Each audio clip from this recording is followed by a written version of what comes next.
और अब खबर बरेली से, जहां पर तैनात एक प्रशासनिक अधिकारी पिछले कई दिनों से चर्चा में है। वजह है उनका और उनके पति का झगड़ा। ये प्रशासनिक अधिकारी हैं एसडीएम ज्योति मौर्य और उनके पति हैं आलोक मौर्य, जो कि सफाई कर्मी हैं।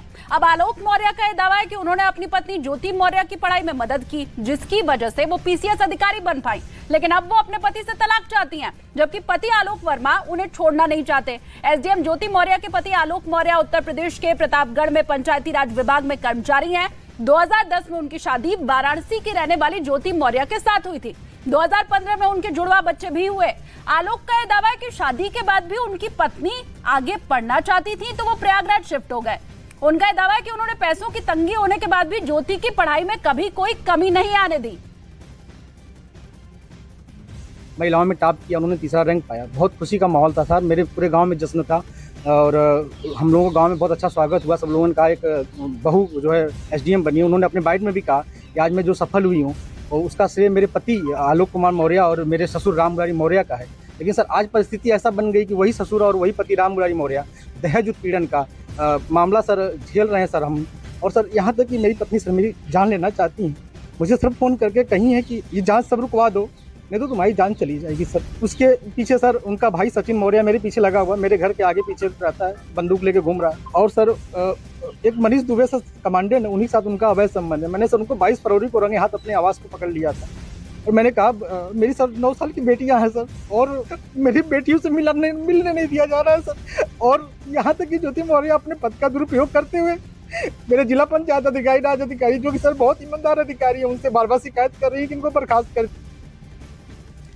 आलोक मौर्य का पक्ष आपने सुन लिया। एसडीएम ज्योति मौर्य ये कह रही हैं कि पति आलोक मौर्य दहेज मांगते हैं, ये आरोप है उनका। ये भी उन्होंने कहा कि मानसिक तौर पर प्रताड़ित उन्हें किया जाता था, गाड़ी की डिमांड की जाती थी। ज्योति मौर्य का आरोप है कि 2016 में एसडीएम बनने के बाद आलोक मौर्य और उनके परिवार के लोगों ने उनसे पैसों की डिमांड करना शुरू कर दिया। उनका यह भी आरोप है कि आलोक उनसे 50 लाख रुपए और एक मकान देने की लगातार मांग कर रहे हैं, जिससे तंग आकर उन्होंने कोर्ट में तलाक की अर्जी डाल दी। साथ ही उन्होंने पति आलोक समेत ससुराल के 4 लोगों के खिलाफ केस भी दर्ज करवा दिया। आलोक ये कह रहे हैं कि उनके ऊपर जितने भी आरोप लगे हैं सभी झूठे हैं, बेबुनियाद हैं और वो दहेज उत्पीड़न का मामला झेल रहे हैं।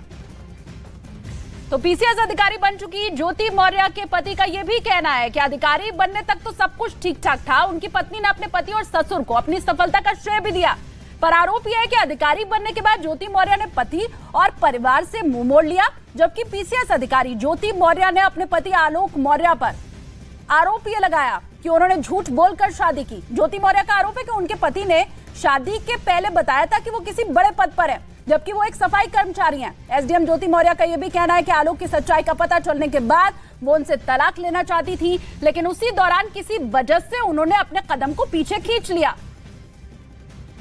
श्री आलोक कुमार मौर्य के साथ मेरा व्यक्तिगत पारिवारिक विवाद चल रहा है और विवाह विच्छेद के लिए तलाक हेतु मेरे द्वारा उनके खिलाफ मुकदमा भी दायर किया गया है, जो पारिवारिक न्यायालय में विचाराधीन है। इसके अलावा आलोक मौर्य ने गलत तरीके से मेरा मोबाइल और व्हाट्सएप हैक किया हुआ था, तो उसके लिए भी मेरे द्वारा थाना धूमनगंज जनपद प्रयागराज में वाद दायर किया गया है और उसकी विवेचना भी चल रही है और उसी पेशबंदी में तमाम तरह के आरोप लगा रहे हैं।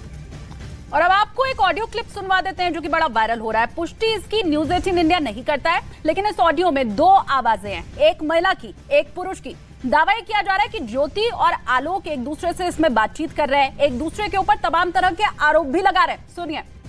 चलो हम आपको तलाक दे रहे हैं, हम तो कई रंग तलाक दे रहे हैं। तो ये बताओ तुम क्या इतने बेशरम हो गया? आप इतने बेशरम हो गया कि ऐसी लड़की मैं बच्चों के लिए भी कर सकता हूँ। जब आप पहले चुका लिया, चलो पहले आपसे के साथ वो स्वीकार लिया, तो अब क्या है? तो शादी हो चुकी है।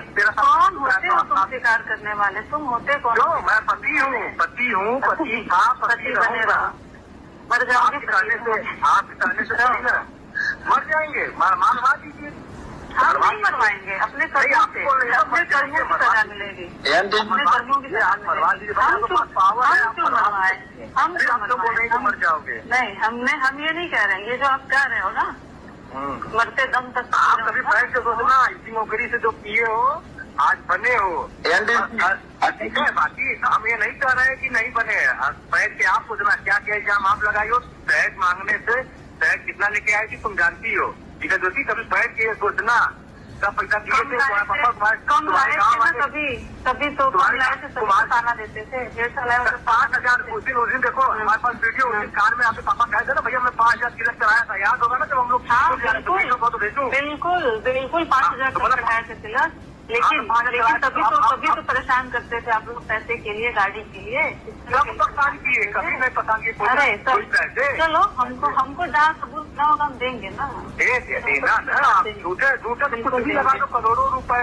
हम किसी को छोड़ेंगे या नहीं छोड़ेंगे, हम अपनी जिंदगी में क्या करेंगे, मनीष हमको छोड़ेगा क्या करेगा हमको नहीं पता, लेकिन हम आपके साथ नहीं रहेंगे, इतना जान लो।